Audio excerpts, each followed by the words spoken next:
Yo.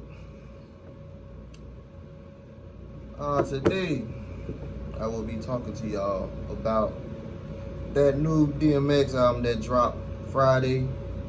I know it was Tuesday. It's Tuesday. I'm a few days late on it, but I just want to give my unpopular opinion. That don't really matter. I do want to start off by saying that I'm a huge DMX fan. Or at least I was when I was a jit growing up. You know, DMX, he was the man back in the day. You know, because it was at one point, it was DMX, and then it was Jay, and then it was just up and down. But DMX was the man back in the day. I can go back, I remember all them people back in the day. I can go back and remember, like at one point, it was DMX, then it'll go to Jay, then it was X again, then it was Jay, then it was Dre, then it was him, it was Nelly, it was 50 Cent, it was Jeezy, Tip, Wayne, more Wayne, then Drake. You know, I can go back and remember all that. You know, I've been in the game for a while too. Look at my, I'm trying not to curse in this video because I want the kids to see this. But yeah, man, I was a huge X fan growing up. And the album, it was pretty dope, right? If you're an X fan, don't expect like too much. Like you want to compare it to those first three albums. You already know them first three albums is classic. You can't even like match which one was better than the other. Like they all sounded different, but they were all just as good. But you know, like after that, you know, it was still good, but it wasn't like that. That's how good they were though. They were still good albums, but it just wasn't like them three. Yeah, so Swizz Beatz, he did an outstanding job when it came to production wise and putting the album together. He did most of the beats on the album. So, and Swizz Beatz, he's one of my favorite producers, you know. I messed with that whole Rough Riders camp. He started off on the first track with the Locks. I messed with them boys too, especially Jadakiss, heavy. Styles P, I think he make the best music out of them three too. And Sheik, I feel like he don't get the credit he deserves. That's a whole nother story. We ain't even gonna get into that. The other outstanding tracks that I can think of, everybody was talking about the Jay and Nas track. I be feeling like, you know, it'd be hard to listen anytime Jay-Z on the track sometimes, because I like Jay, right? But it's like every time he do something, it's like everybody just sucking up and kissing behind, like, oh my God, Jay did this, Jay was on that, oh my God, he's the greatest, and this and that. Like, even if it don't even sound all that, everybody over there just co-signing, oh my God, man, that was just life changing. Oh my God, I can't believe I just listened. I'm like, bro, man, get off cuz job, bro. Like, come on. It's all right, bro. You don't know you. Just chill. Like, God damn, Jay told y'all to jump off a bridge. I feel like y'all would do it. So that's why it be hard to listen sometimes, because he do be dropping good verses, but people just be ruining it for me sometimes. That's with a lot of stuff when it came to music. You know, I'm the type of person, I'll hop on late if I see too many people just kissing behind and stuff like that, and just following. I don't do that. But it was a good track though. I can't tell you who had a better verse, Jay or Nas. I feel like, in my opinion, y'all should have been talking more about the tracks he did with Moneybagg Yo and Wayne. Both of them tracks together. They both did their thing on that. And I'm proud to say Wayne, he showed his behind on that. Cause if you a Wayne fan just like me, and you've been following him since the beginning, you've been there when like his music started, like quality wise, started declining. You know, if you follow an artist that you like, you their biggest critic, and you know when it's not sounding the same no more. And at one point, Well, I feel like Wayne, lyric-wise and quality-wise, the music just won't the same. But he ain't got nothing to prove to us, though, because he done gave us so many classics. You know, Dedication 2, 3, The Carter 1, 2, 3. Let me see, Block is Hot, Lights Out. You know, he gave us all of that. Drake, Nicki, Tiger, he gave us them. You know, he can sit on his behind for the rest of his life. Okay? He ain't got nothing to prove. Okay? He rich. So he ain't gonna be just talking about the struggle no more. You know? So I understand that. He ain't got nothing to prove. But time to time, when he be getting on some of these people's records and be featured on it, he'll still wash their behind. So he ain't lose it all the way. He didn't lose it all the way. It's just time to time, I might not be feeling the music, but he'll still get on them features and blow you out the frame. So, and that's what he did with this right here. He still showed his behind on this. Anytime Wayne on a Swiss Beats production, I think he do his thing. Same thing with Moneybagg Yo. I know he ain't even really the type of rapper for y'all to be looking at him like that. And I know he ain't trying to be that. You know, he's just trying to talk his talk and keep it moving. But he did his thing on that too. I was proud of that. I was just happy just to see that X got a Moneybagg Yo feature. And that's how it is with them Rough Riders boys. You know what I'm saying? They'll surprise you with some of their features, okay? Because they do be showing the South love. That's why I like them, okay? I remember when Jadakiss dropped that third album, The Last Kiss, and he put OJ the Juice Man on there. I was like, get the heck out of here. You know, they don't discriminate. You know what I'm saying? I mess with the whole CMG too. You know what I'm saying? 42 Doug, Gotti, Moneybagg, shoot. I saw Gotti talking about how he was like, yeah, man, Moneybagg, he just dropped that good old album, but yeah, he back in the studio right now. I'm like, shoot, he better be back in the studio. That man got 8 kids.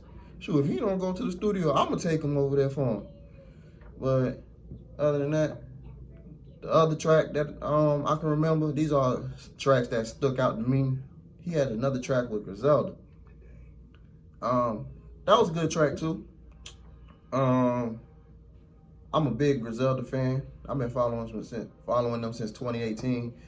And since I know what them boys can do, it wasn't my favorite. It was still good, but I know what them boys is capable of. You know, Westside Gunn, even though he ain't the best one out the clique, all his albums be classics. Benny the Butcher been getting his bag lately. That last album Conway dropped, the one that dropped in 2020, From King to a God, I think that's what it was. Wait, I think that was better than Burden of Proof. But, you know, that's a whole nother discussion also. But for the album, if I was to give it a rating out of 5 stars, I'll say about 3 out of 5. Because 3, in my opinion, that's a good album. 3 and higher. Some people don't like 3s, but I think 3 is a good rating. Matter of fact, I'll give it a 3.5. Because, like I said, it was a good album. It was just something that was missing. And I can't put my finger on it. Okay? I feel like this album was kind of like, I ain't going to say rushed, but it was just something missing. And you can tell a little bit. Like they kind of was just piecing it together just to drop for the momentum of him passing away. So it was just a couple things missing. I feel like he wasn't gonna drop it that early. I feel like he was gonna wait a little bit longer and keep working on it. But it's still a good album. And all I can say is, man, R.I.P. DMX. I don't like the fact that how he passed away. Now everybody want to call him a legend. There was a few people calling him a legend here and there, but it won't talked about like how it is now, right? Cause Cuz had to pass away. You know what I'm saying? Just to, get his flowers. I'm like, dang, Jit. Cuz was doing, goddamn, he was doing the same thing that Pac and Big was doing when he first came in. Okay? Shoot. If not, he was selling more than them. His first album. That junk went 4 times platinum by 2000. Second, which he dropped in the same year, went 3 times platinum by 2000. The next one he dropped a year later, went 6 or 5 times platinum by 2001 or one of them years. You know, I do my homework, by the way. Okay, I do, like, I'm a big fan of hip hop. Y'all gonna see. I'll probably be known more than some of these old heads. I don't get into it. I don't go back and forth with none of them, cause you know they like to argue and think like us younger guys don't know nothing.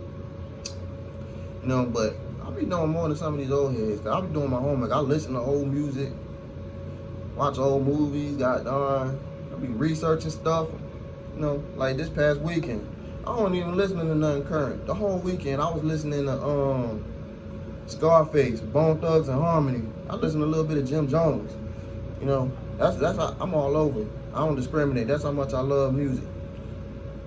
Shoot, another week I might just be straight up Tupac. That's how it is with me, okay? But I wish I could have traveled back in time, because you see how they always talk about the Hard Knock Life tour with him and Jay. I wanted to see that Cash Money Rough Riders tour. They should have done a documentary for that one right there. Like, they got like little videos here and there. But just like how I told y'all, I'm a big Rough Riders fan. It's the same thing for Cash Money. You know, I'm from the South. So we listen to their music to this day. And it sounds just as good as it did back then. And that's how you know you got a classic. You made something 20, 30 years ago, and it still sounds good to this day. That's how you know you got a classic. When Manny Fresh was up there playing them songs, when he was doing that versus battle with Scott Storch, I know some of them people was like, man, what the heck? Man, that stuff still sound good down here. We still ride out to that. You know, they not gonna understand. I saw somebody make a comment, right? I thought it was funny, and he was like, yeah, I like that versus battle because it felt like the South and the up North was divided, or we were segregated once again, and I'm okay with that. I felt that right here. But yeah, and all in all, man, R.I.P. DMX. I know when he passed away, I ain't get too sad about it, just because I was like kind of like mentally prepared anyway when they first, like, when the first of the news started going around about him having a heart attack and stuff like that. I was already like kind of mentally prepared. I don't be trying to get into like these celebrities passing away and stuff like that. It be hard sometimes, because it's like watching them in your household or listening to them in your household. It's like they grew up with you, okay? It's like you grew up with them. So you grew up listening to all these people. So it kind of be hard, but it's like, man, these people don't know me, you know? So it's like, I try not to get too heavily involved in it. I remember when Michael Jackson died, I was in Atlanta that summer. Boy, when Jit died, it's like the whole city like just lost a puppy or something like that. It was just quiet. Man, same thing with I was in Hawaii when Kobe died. I was on the West Coast, so you already know I felt that. Nipsey, I was a big fan of Nipsey. You know, I try not to get too involved with that. I really ain't listening to no music from him ever since he passed away. Not just because, it ain't cause like, oh, I'm hurt by it, but it's just, you know, y'all know it ain't the same. I'm gonna eventually get back onto it, cause them records he dropped were classics also. Yeah, man. Other than that, man, R.I.P. DMX, man. I ain't even gonna get too further into it, man. R.I.P. DMX. Man, y'all stream that man album. Y'all buy it if y'all can. And after this, like this, share this,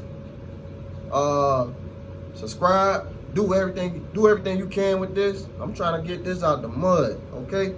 So do what y'all can. Other than that, I'm out, y'all boys. Peace.